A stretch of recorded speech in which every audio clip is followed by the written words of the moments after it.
Putin. So, salamat Yusek. Hindi in-implement yung pinaghirapang master plan ninyo, at least for Cebu, no? Kasama ang JICA, pinaghirapan at pinagastusan ng DPWH. So why was that master plan buried? Or bakit siya nilunod tulad ng pagkalunod ngayon ng ating mga kababayan sa Cebu?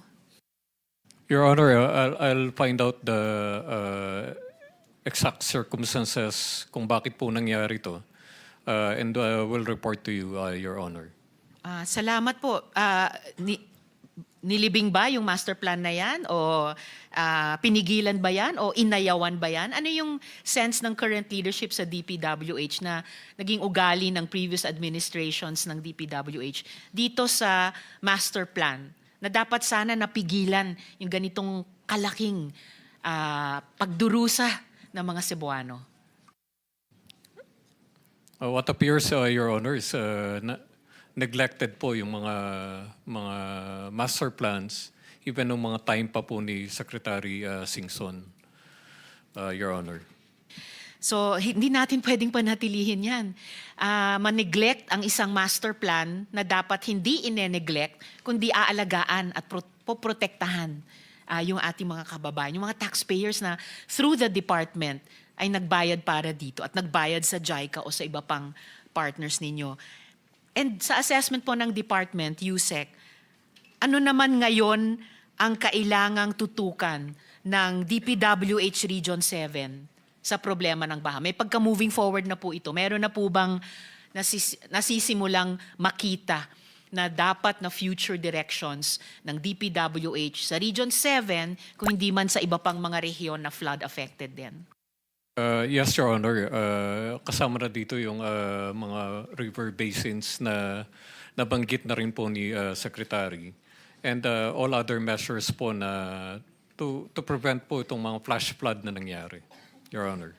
And tama po kayo, Yusek, kasi yung mga river basins, sa pagkaalala ko, ay naging basehan, kumbaga baseline, topographical, geological data ng mga master plan na binuo ng inyong department. Hindi lang po sa Cebu, pati po dito sa NCR, lumabas po sa isang naunang hearing kaugnay ng mga flood control projects sa Quezon City na nag-fail din. Pati po mga master plan ninyo, halimbawa sa Central Luzon, na kinataka ng aming komite sa kabila ng may regional flood control master plan, ay bakit nangyari itong pagbabaha nitong mga huling panahon sa Bulacan at sa iba pang mga probinsya sa Central Luzon. Then, Yusek, ayon mismo sa batas, may pananagutan ang contractor sa mga kababayan nating napinsala. Pananagutan in terms of defects in construction, use of construction materials, inferior materials, o violation of contract. So unang tanong ko po sa mga isyong ito, Yusek, makakasingil ba ng danyos ang mga pamilyang namatayan o nasaktan o nawalan o nasiraan ng bahay sa palpak at substandard na infrastructure? Ma'am, ayaw ko pong pangunahan yung legal po ng DPWH, pero as a personal opinion po, I think po meron po silang kinalaman at dapat po rin silang managot dito sa nangyari sa Cebu, Your Honor.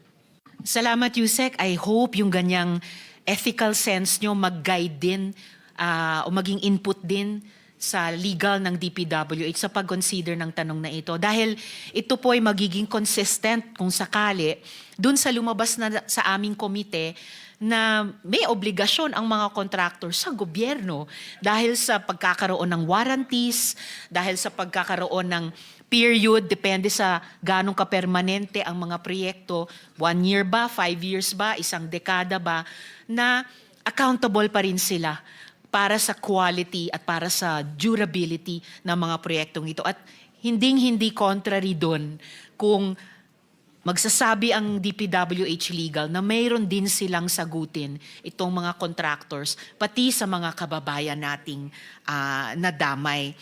And I will be more specific here, Yusek, ano po, would you agree, would the department agree na hindi lang ito simpleng pagkakamali, kundi malinaw na gross negligence? Overall, Your Honor, ako on a personal basis is I do agree with your observation, Your Honor. And again, Yusek, I hope itong personal sense nyo bilang isa sa pinakamataas na opisyal ng department would also help guide yung legal ng department sa pag-consider ng mga isyong ito.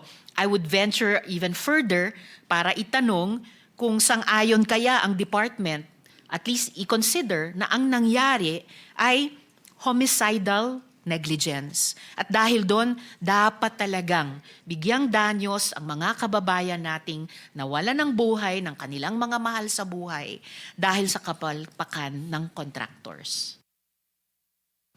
Yes, Your Honor. Salamat, Yusek. Dako naman po ako, Mr. Chair, sa isang specific na pambihirang fenomeno na bumulaga sa atin nitong nakaraang mga bagyo. Doon po sa The Rise at Monterasa sa Barangay Guadalupe, Cebu City, kung saan binaha ang mga residente, hindi sa taas, sa paanan ng bundok. Sabi po ni Secretary sa media, didiretsuhin ko na pinagkakitaan ang proyektong ito. Ano pong ibig sabihin ni Sec doon? I do not want to second-guess the Secretary, Your Honor. Let me clarify the matter with him, and I'll inform you before the hearing ends, Your Honor. Salamat para doon, Yusek. Pero kahit hindi particular sa The Rise at Monterasa, kapag sinabi ng Secretary ng Department about any development, any project na pinagkakitaan iyon, paanong nasabing pinagkakitaan? Your Honor, I am not privy to the project in in Cebu, the Monterasas. I believe the regional director of DP, R.D. Villa, will be more competent to discuss the specifics, Your Honor. Salamat, Yusek. I will get to, as I mentioned earlier, DENR Region 7. Baka sa second round ko na, pero sa last quarter minute ko, follow-up question sa DENR kung nandito po yung Environmental Management Bureau. Opo. Hindi lang ng Region 7, pero ng national. Or kung wala, kahit ng Region 7. So is that, Ma'am Abrera, tama po ba? Yes, ma'am. So yung one follow-up question ko po sa itong unang round ko, hindi naman po nagkulang ang pagbabala, hindi lang ng iisang tao but several people, about the structural design niyang subdivision ng The Rise at Monterasa. And their warnings were that this would endanger the environment around the development and the community at the bottom of that mountain. So now, after the storms, after the floods, it's coming out na there were not just one but several, even many violations. So, una po, my last question for this round. Sino po ba yung nagbulag-bulagan sa DENR at DENR EMB para mag-grant yung environmental compliance certificate nito? Yes, Mr. Chair, Ma'am Abrera. Hello, Your Honor. Sa nagbulag-bulagan, hindi ko po masasagot yan. Ang ICC po ng Monterasa has gone through the whole process of EIA. Kompleto po yan, public scoping, technical reviews. It has undergone 4 technical reviews instead of 3. And then public hearing. Then there is an independent body which recommended for the approval.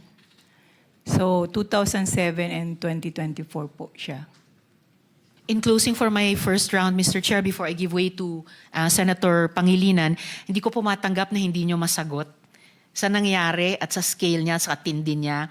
By now, you should be gathering some answers, hindi lang para sa publiko, pati para sa department ninyo moving forward. So I will follow up on my questions about this, Mr. Chair, sa second round. Salamat po, Mr. Chair. Thank you, Senator Tiberos. Senator Pangilinan is recognized. Yes, thank you, Mr. Chairman. Yung unang request kay Yusek Bernardo. You already provided annexes, no, as to itong mga projects, but you also provided percentages as to yung mga nakolekta, 20, 25, 15, 10.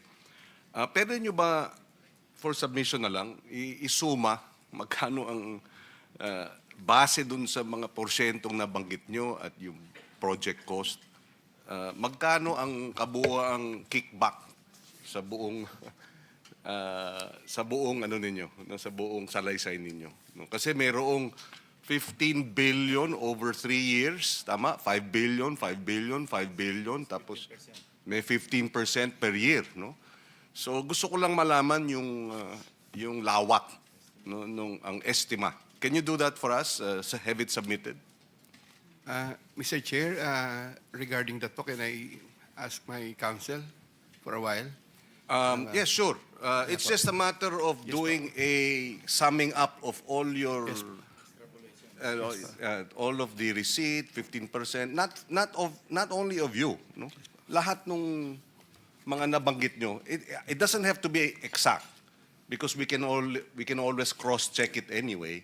Pero yung parang ano lang, isuma nyo lang, no? Kasi syempre kayo ang nakakaalam eh. Baka kami teka muna, pag tiningnan namin, isusuma namin, baka hindi maging as accurate, no? Yun lang actually. But go ahead if you need to seek advice of counsel.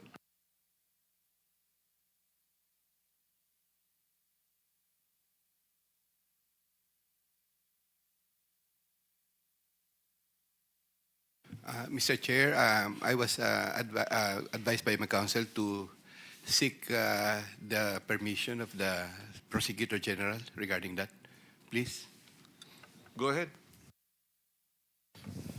Mr. Chair, insofar as the request made by the Honorable Senator Pangilinan, I believe that would be considered covered by the confidentiality also because this is indicated there may be some matters which are indicated in the memorandum of agreement that was signed by Yusek Bernardo with the Witness Protection Program as represented by the Secretary of Justice. So the only way that it can be released or can be disclosed is if there is written authority coming from the Secretary of Justice himself or if there is any order coming from a competent court, sir. Can we request the Secretary of Justice for that order? Because this is in aid of legislation and we would like to have the information for this committee. We will make that representation, Mr. Chair, with the Secretary of Justice if the same can be the subject of a written authority. And I would suppose that if any disclosure would be made, if it can be done in an executive session, sir. Understood. Thank you, Mr. Chair. But this is a public document. Yes, sir. So can we perhaps, with your assistance, whatever is made available here should be made available to us without need of Secretary of Justice's permission. I mean, whatever figures were mentioned here, hindi ba? I am only pertaining to this. I'm not pertaining to whatever other information he has with him or personal knowledge that he has not provided for in this affidavit. Well, I believe, Mr. Chair, that with respect to the numbers or the percentages which are stated in the affidavit that was read by Undersecretary Bernardo, a mathematical computation can already be made of the totality. Yes, but yes. As to the specifics, I'm Okay. referring to that, Mr. Chair, insofar as the confidentiality Just issue the is. mathematical totality and maybe perhaps per item. You know, he had several numbers per subject. There are several subjects. So one subject, for example, in the case of Undersecretary Maria Catalina, delivered cash. I mean, as best as he could recall, kung maaari. So in that case, you are allowing him as long as it is limited to what he already divulged. in his- Senator Pangilinan, if I may. We were just informed by our General Counsel, si Attorney Gerard Mosquera, na as far as WPP is concerned, ang limitation lang sa disclosure is wag mag-contradict at wag mag-recant doon sa kanyang affidavit as submitted to the DOJ. for purposes of admission, as I understand, admitted na yata si Yusek Bernardon, di ba? Kaya he's now constrained to limit his testimony to what the DOJ has advised him to do. Tama po ba yan? That is correct, sir. And in fact, Yusek Bernardo has been given provisional admission already to the Witness Protection Program, sir. That Yes. is why there are restrictions already. I was also informed by Secretary Bida yesterday that he has given authority for him to disclose information before this committee. So probably, kung estimate lang naman ang hinihingi ni Senator Pangilinan, baka naman pwedeng, hindi naman hard and fast rule as to the amount, ano? Maski estimate lang, just to satisfy the good senator and the Yes, committee. yes, Mr. Chair. That is why I already acceded to the request that was made earlier, insofar as it is a general mathematical computation of what is stated in the affidavit. Yes, there is an authority that was given by the Secretary, but it limits also the matters that can be discussed and brought out by Yusek Bernardo, sir. Yeah. But as far as the request is concerned, we can, I believe, accede to that. Thank you. We respect that, PG. Thank you. Thank you, sir. Thank you, Mr. Chairman. So we hope it'll just be a rough estimate of the amounts involved, the percentages total. Kasi sa yung sinasabi lang dun kay Mr. Bonoan, Secretary Bonoan, 5 billion every year for 3 years. So that's 15 billion. And then ang ballpark figure is average 15%. So 15% of 15 billion is 1.5 plus 750. So 2.25 billion yung kickback. Para yung komisyon, di ba? Yun ang lumalabas. Doon lang sa 3 taon, no?